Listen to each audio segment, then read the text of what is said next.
Wow, twebaza Katonda Mukama amwenzi ebintu byonna atuwadde nkizo, atuwadde access, atuwadde ekisa kino okubeera nate nga we tuli ku mpewo zaffe zino eza studios okwongera okubatuusaako ebigambo obubaka obuzzamu amaanyi mu nsonga enkulu ya marriage, ensonga y'amaka mu programu yaffe amaka ku Lwazi. Nkulamusiza nnyo era mbalamusiza mwenna bannaffe abatuwa obudde. Ne mugula data ne muteekako ne mutuwulira ne mutulaba. Bannange ekyo kimukola kikulu. Mutuzaamu amaanyi naffe tumanya nti eriyo bannaffe betuweereza. Mu studios Michael Ntale nga bulijjo wendi okubawaayo ko ku magezi agayinza okutuyamba mu lugendo luno lwe tutambula olw'obulokozi n'okusinga ddala mu maka gaffe. Nga tetuneyongerayo njagadde tusooke tuwe ensonga yaffe no tugikwase Mukama Katonda atulungamye tugenda okuwulira. Katonda afumiza ebintu byonna njagala okwebaza olwa tuntu lya leero era weebale Mukama Katonda ku lwoyo n'ono omukyalo oyo n'omwami oyo awamu n'abaana baffe. Weebale ku lwa mirimu gy'otuwadde, weebale ku lw'eggwanga lyaffe Uganda. Eddakiika zino Mukama zitugenda okuwulira ekigambo nga bwe kyawandiikibwa nti ekigambo bwe bulamu. Nsaba ekigambo kino kireete obulamu eri abawulira. Tukomewo tusanyuke nga tuyibadamu era nga twebaza Katonda yatuyite yatulonda mu Kristo Yesu Mukama waffe. Amiina. Abaagalwa olwaleero njagadde njogere ku kye tuyita obulamu mu bufumbo oba kye nandiyise life in marriage. Tujjukire nti marriage is a living organism. Obufumbo kintu kiramu. Era it is subject to all characteristics of life. It can grow, it can die, it can be sick. Obufumbo kintu kiramu. Olunaku lwe mwakuba ebirayiro lwe mwatandika obufumbo bwomwe. Era ng'eri kintu kyonna ekiramu. Obufumbo busobola okukula. Obufumbo busobola okusanyusa. Obufumbo busobola n'okufa. Obufumbo busobola n'okubeera ku kitanda. N'obuuza bannaye bali batya bannange abagole baffe mbaga eriti ebyabwe bannange nga biwanvu nga beetaaga kujjanjaba nga relationship yaabwe eri at stake oba baganda baffe balwadde. Kati bwe tuwogera ku kye tuyita life in marriage tuba tutegeeza ti ekintu kyammwe ekiyitibwa bufumbo kye mwatandika. Nze kye natandika ne Teddy mukyala wange emyaka kati 31. Relationship eyo bondi eyo oluganda olwo oba kitukiyite endagaano eyo omukago ogwo oguli wakati w'omwami n'omukyala gwe mwatandika olunaku lwe mwaggulawo okubeera mwenna. Eyo engeri eyo relationship eyo erina okuba mu life. Waliwo ebintu bingi mu nsi nga weekiri naye nga tekiri mu life, tekiri mu bulamu, tekissa kiziira. Waliwo ennyumba nnyingi gy'oyinza okubeeramu naye nga teri mu bulamu. Ekkomera teribaamu bulamu. Bwe bakuggalira mu kkomera tusuubira okuba nti essaawa yonna tulina life bulungi. Mulaba abantu nga bulijjo bali mu takisi oba mu mmotoka, naddala ng'emmotoka terimu AC.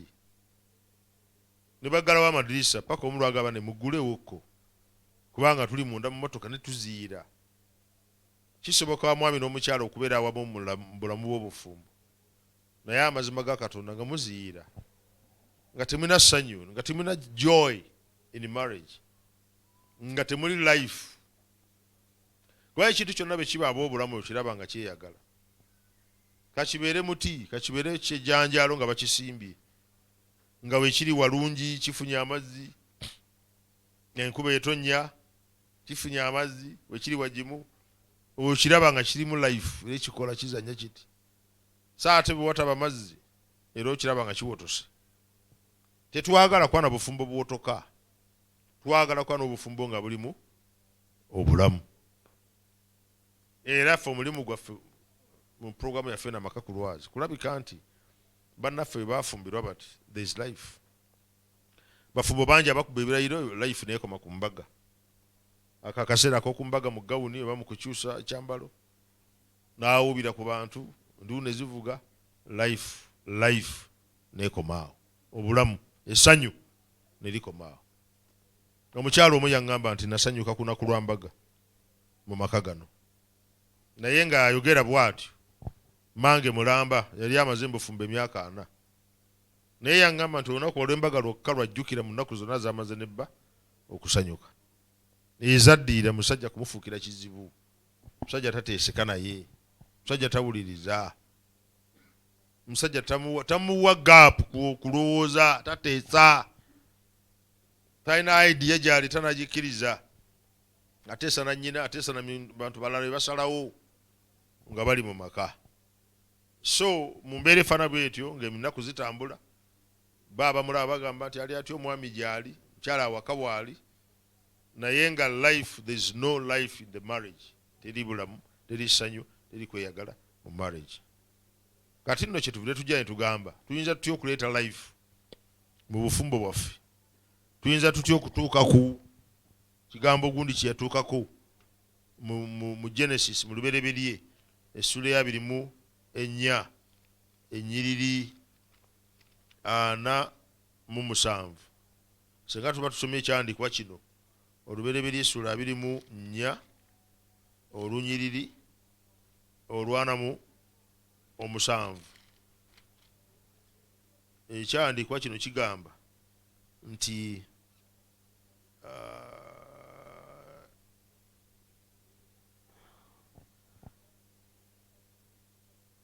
ekyandikwa kino mu essula 47. Essula eno yonna eyogera ku muddu wa Isaaka, engeri gye yagendamu okwogereza omukyala wa Rebeka. Naye mu ssuula eya 24 olunyiriri lwa 67 lugamba nti Isaaka n'amuleeta mu weema ya nnyina Saala, n'awasa Rebeka, n'aba mukazi we, n'amwagala. Isaaka n'asanyusibwa nnyina bwe yamala okufa. Tulina wano Isaaka ne Rebeka. Isaaka yazaalibwa nga mwana omu owa Saala gwe yazaala nga akaddiye, era n'amwagala nnyo. Maama wa Isaaka n'amwagala nnyo. Naye bwe Isaaka bamala okuwasa, Bayibuli egamba maama we ng'afudde, Bayibuli eripootinga nti Isaaka n'abeera musanyufu wadde nnyina yali afudde. That means nti when Rebecca came in the life of Isaac, Rebecca bwe yayingira mu bulamu bwa Isaac, ekyaddiira, what happened next after Rebecca came in the life of Isaac? What happened? What came next was joy. Bible says, n'asanyusibwa Isaac. Mother has died, but Isaac is happy. Mama afudde naye Isaac musanyufu. What was the reason? What was the cause? Kyekyaleeta Isaaka omwandiisi aga nti Isaaka n'aba musanyufu wadde nnyina afudde. Kubanga wano we tusomye waliwo ebintu bibiri, waliwo okufa kwa maama ne wabaawo n'okusanyuka kwa Isaaka. Bayibuli ebise nti maama we n'afa. Maama we yali akyali mulamu, ndowooza Isaaka we yawasiza, n'amuleeta mu weema. Abedda baazimanga weema nga tebalina makanga gano agaffe. Maama we yali amutegekedde eweema mwagenda otandikira amaka. Maama bwe yafa, Bayibuli egambye Isaaka n'aba happy. Why? Kubanga Rebecca had come into the life of Isaac. That means that Rebecca was a cause of joy to this man, this younger man Isaac. Olwairo Rebecca yeggwe mukazi ampuliriza, erinnya lyo sirimanyi. Naye oyinza okubeera nga gwe ensonga y'essanyu eri omusajjawo. Ebbanga ly'omaze mu maka bukya ojja mu maka ago emyezi 2, mwaka 2, myaka azaze kati 3. Obadde source of joy, oleese ku ssanyu. Oba emyaka gyonna gy'obaddewo oleese bizibu nga weekokkolwa. Omukyala yenna Katonda amuwunda, amuzimba kubeera nga bwe yeegatta ku musajja okutambuzaamu obuvunaanyizibwa, ayongera kuboostinga ssanyu. Ayongera kubeera nga musajja aga nti banaye omukyala gwe mulaba waatali. Omukyala ampuliriza omwami we ayinza okusongako n'aga nti omukyala ogola waatali bannange.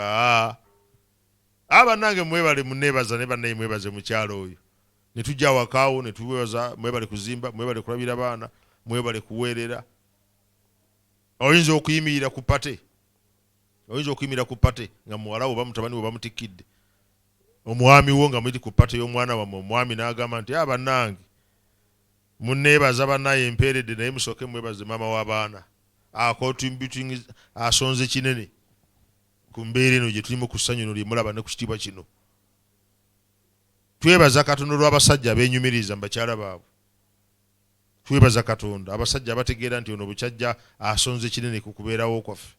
Ekyo tukyebaliza Mukama. Era tusaasira nnyo amaka agalimu ng'omukyala bukyajja bisiraani bye byajja. Yajja talina kutegeera, yajja kwonoona kuzikiriza. Yajja kufumbya ntebe z'awaka eziriwo zonna, yajja kusattula kwokya ngoye. Waliwo omukyala eyo baayomba ne bbaawe amangu agayiye amafuta lyali dduuka akutta amafuta agayiye mu buwunga agayiye mu muceere agayiye mu sukaali. Just ensonga ntono omukazi akussekowa dduuka eryorganized lirimu obuwunga lirimu omuceere ebijanjaalo n'amafuta wali ekidomola abaagala obwenda abasenera. Akakyakano katono n'alimu okwefuga akutta amafuta agayiye mu buli kiriibwa. Ensasagge n'ebeera ku kyalo edduuka ne liggalwawo. Osobola okwekolamu omulimu mukyala gwa mpuliriza n'obeera mukisa. Eri bbaawo okusinza ku magezi g'omuwana ebirala. N'akwogerako nti omukyala oyo ambeeredde ensonga. Kyetulwanirira is life. Obeerewo obulamu mu kintu kino kye bayita amaka. Kikooya okubeera mu maka ne mukulubuka nga bikaseera mulwana. Nzijukira abantu be nalabye ku TV eggulu. Omwana yatimye kitaawe n'amutta. Bagenze okunnyonnyola ensonga awo nti yabadde ataasa nnyina ng'omusajja ali ku nnyina atuga. N'amutema ejjambiya esooka n'ey'okubiri. Kaakano omusajja yafudde yagweddemu omusaayi. Toyinza kukyewuunya. Naye abantu bonna babadde boogerawo ku mawulire nga balaga emitawaana egibadde mu maka awo kubanga obujulizi bwalabise nti babadde bayomba buli kaseera. Omusajja ajja n'akuba omukazi n'amwambula mu baana. What type of marriage is that? Abantu muyinza kutula wansi ne munoonya ngeri gye munakaaya gye mutegeregana mubeere n'emirembe. Abantu ababiri obubiri bati omusajja gwe wakeera enkya n'ogenda n'ojjayo omukyala ewaabwe. Gwe amukwana nga nagyava ku luzzi n'omuyimiriza n'oyogera ebigambo ebiyitirivu. But today you have turned to be an enemy to your friend. Bwote bw'obeera n'abantu abalala byonna gy'otambulira otabuka nabo. Olwaleero tuyiga kiki ekizo tuyamba okubeera abasanyufu mu maka. Number 1, prayer. God is the author of marriage. Marriage must be first place in our home. God must be first place in our home. And we have to stay in touch with him through prayers. Twogera ku bantu abalimu Yesu, twogera ku bantu abalimu eddiini. Ennyumba yonna yonna eteriimu ssaala, eteriimu kusaba. Ennyumba eteriimu kyoto, eteriimu bantu bafumbo babiri kufukamira ne mwogera ebigambo eri Mukama nga mukwataganya emikono. Waliwo essaala omusajja gy'asaba yekka ng'ali yekka mu kisenge kye, oba ali ku mulimu, oba ali mu mmotoka, oba ali mu kkubo. Kubanga okusaba bonna bwe tubeera tusobola osaba. Naye ate waliwo essaala gye mukola ababiri. Sina baana this time naye mwami na mukyala mu wiiki bafumbo mmwe mubeere n'akadde akakwatagana emikono mubeeko bye musabira. Njogera bino mukyala gwa mpuliriza ne bw'obanga gwe mulokole ng'omwami Mukatoliki. Ne bw'aba omwami ebyokusaba tabitegeera. Gwe mugambe eddadi gye tusabira ensonga eno. Londayo ensonga gy'ategeera. Kubanga ekireeta obuzibu mu maka kwe kuleeta ensonga omuntu gy'atategeera. Mutudde mu maka ate ogamba mwami wo tusabire ku musumba waffe. Tamukwatako tamumanyi gwe omumanyi. Gwe omusajja anaafuna maanyi kyagasabira musajja munno omulala. Why? Naye mugambe ensonga etegeerekeka gwe oli mukyala mu maka. Oluusi gw'otegeera Mukama okusinga n'omwami. Mugambe ensonga etegeerekeka nti ensonga y'amabanja Mukama ajja tuyamba. Daddi gye tusabeko. Akitegeera kubanga abanja yazze n'aleekaana. Bw'obanga oleeta ensonga ey'okusabira abantu kye bategeera. Naye gwe n'ogamba otya omwami nti jatusabira gundi Yugoslavia kubanga bomu zitulika Iraq. Wabaddewo omuyaga ogwadde Canada, daddi gye tugusabire. Timukwatako. Talina mmere gy'alya gwe omugamba kusabira Canada. Naye essaala y'ababiri, as someone said, nti the family that prays together stays together. Wateekeddwa okubaawo akakeeka kwe mufukamira. Wateekeddwa okubaawo akaseera mu wiiki wateekeddwa okubaawo akaseera omwami n'omukyala ne mukwatagana emikono ne mwogerayo ebigambo 10 eri Mukama. Tweyanzizza Katonda otuyamba. Waliwo ekitwolekedde kiikino Mukama. Ne mwogera ababiri naye waba waliwo ku mmwe asinza okwogera ng'omulala asirise. Point eri nti you have agreed together. Bible gantu ababiri basatu we bakkaanya. What matters most is agreement.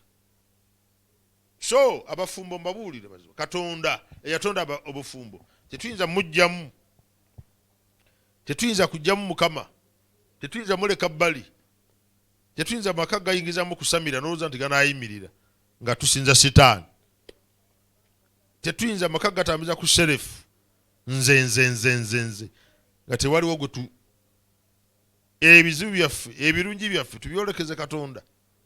Bw'abawo essanyu Katonda lyakoza Mukama bawadde ekisa muzadde abalongo, mulina eddala kwe mutuuse. Katonda aweebwe ekifo yeebazibwe.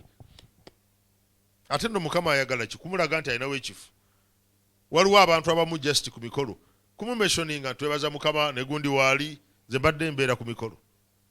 Abantu abanene ab'ebyobufuzi abamanya bakansala ne mbeera mu kuziiko linayogera bwogezi ne kansala Kizito waali ku mukolo guno.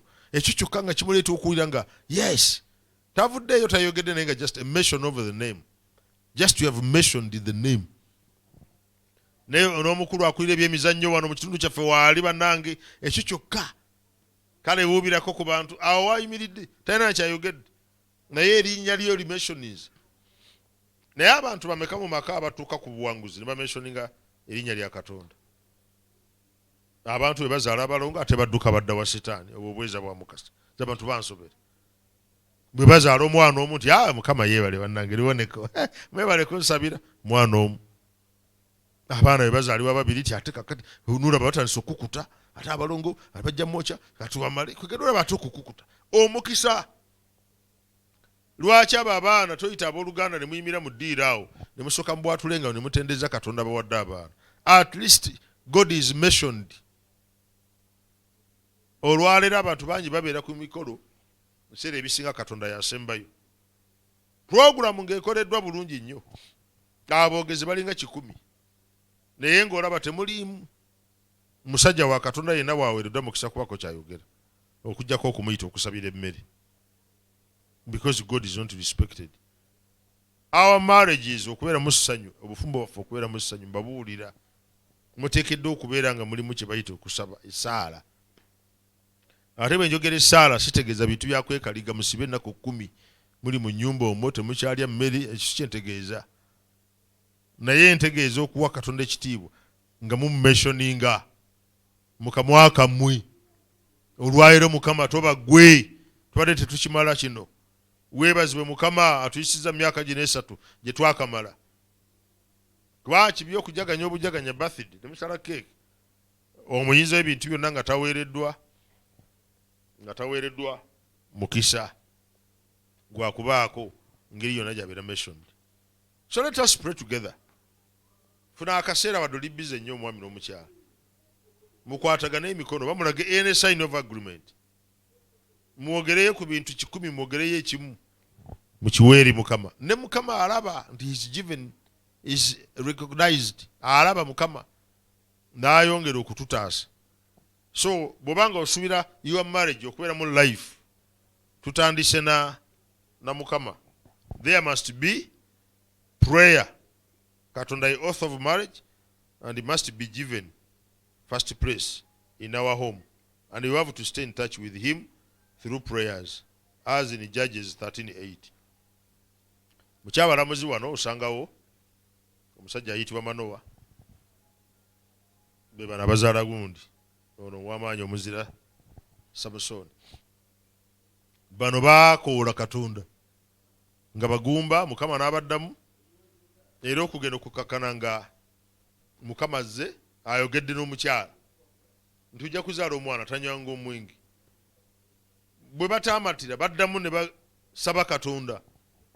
Omusajja ono taata wa Samusoni ne mukyala we ne bagamba Mukama, kano tukwegayiridde okomewo gye tuli, malayika okomewo tubulire mwana ono bw'aliba. Malayika nadda. So when we are together in family, in marriage, tuteekeddwa okubeera nga mukama weebwa ekifo ekisooka. Abaana baffe bano leka bategere Katonda. Abaana bano leka balabe nti taata, leka abaana baffe balabe nti taata afukamidde alina gwayogera naye. Abaana baffe bano leka balabe nga taata afukamidde awanise emikono alina gwayogera naye, era basigala bagamba nti ani oyo gwayogedde naye. Musajja gwereka omukyala akulabye gwe olina akasonda w'oyimiridde owanise emikono waggulu, olina gw'oyogera naye, olina gw'oyogera naye. Nzijukira story emu yali mu nsi za Russia gye battanga abakkiriza, naye omusajja omu omusiikale mbwe bamusindika okugenda okutta abaali basaba. Omusajja omu yali asaba eyo gye yali yeekwese, yamusanga asaba nga asaba mu mirembe. Yaddayo n'agamba abamutuma nti omusajja annemye okutta, ndabikira ddala nga alina gw'ayogera naye. Alabika alina gw'anyumya naye naye nze badde simulaba. Leka abaana musajja gwe bakulabe nti ogolodde emikono Saamu oyo yonna gw'oyogera naye. Era buno obwana obuto buno obuyiga okwogera, ogenda okwaba nako kafukamidde kawanitse emikono. Mu ngeri eyo kayiga kamanyi nti above all abali mu nnyumba there is someone above them. Era mu ngeri y'ekisa kya Katonda Katonda n'akebikkulira. So bwe tuba twagala okubeera n'obulamu mu marriage nga bwe tuyiga nti life in our marriage, njamujjukire nti osobola okubeera n'ekintu ng'otambula nakyo naye nga temuli bulamu. Okalatula bukalatuzi maka, ogamba bugambi ndiwe lwa abaana bange, ndiwe lwakwasina gye ndaga. Tulina abantu bangi nga awaka waali naye nga abuliddwa bulwa gy'alaga. Bwabaawo ka chance akagenda e Saudi Arabia okukola adduka ne batamanyi. Era abasajja bangi batugambye nti omukyala yagenda ebweru nga simanyi. Waliwo omulala in fact namusanga n'angamba omukyala yakwata abaana n'abatwala ewa nnyina, nali ndowooza agenze balabako. Nnyina ye yankubira nnyazaala we nti ono yagenda bweru. Such marriage you can imagine. There's no life. Kubanga abantu bali mu kintu naye ng'ekintu kiwotose. Ekino kye bayita life ne bweba nnimiro ng'erimu obulamu ogiraba ng'emulisa, ebibala nga bijja. Naye bwe temuli musana, manya nkuba, biwotoka buli muntu n'akwata ku mumwa. Nalaba ng'edda omusana gwayakanga maama n'agamba nti anogenda mu nnimiro ekwasa ennaku. Kubanga ebintu byonna kasoli yenna baawotose. Because there is no water, no life. Tuli supposed okubeera n'obulamu mu buli kye tukola. Mukama ffe yagamba nabalonda mubale ebibala n'ebibala bibeerewo. Kubanga eriyo omuti ogubala naye ate weewuunye ebibala byonna ne bikunkumuka ne bigwa. Ne mugutenda kimu kyokka omuyembe gwateekako. Mugenda okudda after 2 days byonna byakunkumuka ku ttaka. What was the use now of the fruits if they can't sustain? Embaga yali yaki bwe kiba nti abafumbo nnaku 3 bw'obuuza oluganda omukyala ali atya kugamba nti tombuulira mbweri. What was the use of embaga? Abantu abaasonda n'onyiigira abatazze ku lukiiko. Buli mbaga ebaawo wano mu Afirika abantu tufaayo nnyo okulabika nti tuwagira munnaffe ekyakituukeko. Ne mugenda okwanjula abantu 5 naye muno mufuusa omwami n'omukyala 3-4 days kufa, because we say the marriage is a living organism. Kintu kiramu kisobola olwala ng'oba ozaala omwana n'alwala, kubanga marriage is life. Marriage etuuka okuba ne life. Kisobola okukula, kisobola okusanyusa, kiwotoka. Naye ffe tukireetera environment. Obufumbo bwaffe ffe tubuleetera embeera. Kyevudde mbagamba number 1 ng'onooteeka obulamu mu bufumbo bwo. Prayer. Katonda yatonda obufumbo. Ebiseera ebisinga tumwerabira. Naddala ebiseera ebisinga nga tusanyuse tetujjukira Mukama. Ngawe mbagambye oli bw'azaala omwana omu, Mukama yeebazibwe, twazaddeyo omwana. Bw'azaala abalongo ate olulimi ne lukiwuka. Ne bufuuka obuweereza bwa Mukasa, abantu n'obalaba nga bakukuta, ate abalongo, ate baŋŋambye sikola bwe nti. N'olaba nga oli mukkiriza naye nga akukuta. But if God is given a place, number 1, mu bufumbo bwaffe. Kubanga obufumbo butambulira ku mwami mukyala na Jesus, Yesu Kristo yabukola. Mirundi emeka mwami gwe gye mukwataganya emikono n'omukyala ne mubaako ensonga gye muyiringisa. Mu ddakiika zammwe 10. Kale ntegedde muli bakoowu nnyo. Neither there be agreement. Because the Bible says in Babiri Basatu, if they agree, mwebakkiriziganya. Mwogere ku nsonga ebakwatako. Kubanga ekibeera eky'obulabe mu maka kwe kwogera ennyo ebitabakwatako. Mwami na mukyala mwagala kusaba, ate musabira abooluganda bali e Cambodia. Naye nga mukyalina ekizibu omwana bamugoba school fees. Landlord abagoba. Ettaka lyabwe balitwala. Issues ezo tetuzibuusanga Mukama, ze ziri mu maaso gaffe ezitukwatako. Nze mbagambye Manowa ne mukazi we baasabira ensonga ya Samson. Malayika anajja n'ayogera n'omukyala, ojja kuzaala omwana tanywa omwenge n'ebirala bwe bityo. Omwami n'atamatira kwa malayika we yajjira, mwami teyaliiwo, mukyala yali mu lusuku. Tebadda yeeka, Manowa ne mukyala we ne bafukamira ne basaba, ne bagamba Mukama tukwegayiridde, komyawo malayika atubuulire ekirikolerwa omwana. Olunaku terwakya malayika n'adda. Era malayika bw'agenda okudda, mukyala n'adduka emisinde n'ayita bajja nkulaga omusajja eyanjogerako ebyokuzaala. Sitole egaziwa bulungi mu kyabalamuzi 13. Malayika n'abannyonnyola mujja zaala omwana naye ali bamuwonga eri Mukama. These two abafumbo bano obalabanga wadde badda nnyo naye Katonda yalinga wakati waabwe. Boogerwako nti ne basaba Katonda nadda nakka. Mirundi emeka ono Erukaana ne mukazi we Kaana gye baagendanga e Yerusaalemi bonna n'abagabira emigabo. So abakkiriza, as we say, to the family that prays together stays together. Mbasaba tutwale ezimu ku point ezireeta amaka okuba mu life. Kwe kuyita Katonda abeeremu, abeere mentioned.